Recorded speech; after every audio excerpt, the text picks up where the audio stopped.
Hello friends, આજે આપણે તીખી લાલ ચટણી બનાવીશું. તો એના માટે અહીંયા 7 થી 8 નંગ જેટલા કાશ્મીરી લાલ મરચાં લેવાના છે. એને આપણે ગરમ પાણીમાં 10 મિનિટ જેવું પલાળી દેવાના છે.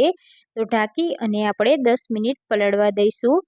10 મિનિટ પછી તમે જોઈ શકો છો આપણા મરચાં એકદમ સરસ રીતે પોચા અને સોફ્ટ થઈ ગયા છે. તો હવે આપણે મિક્સર જારમાં આ મરચાંને એડ કરી દેવાના છે.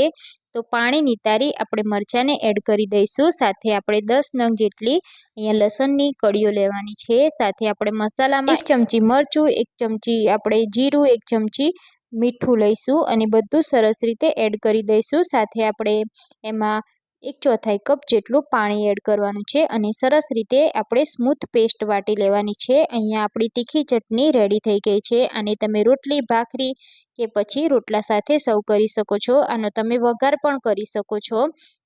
આ ચટણીને તમે કોઈ પણ ફરસાણમાં કે પછી સેન્ડવિચ, સમોસા સાથે પણ ખાઈ શકો છો.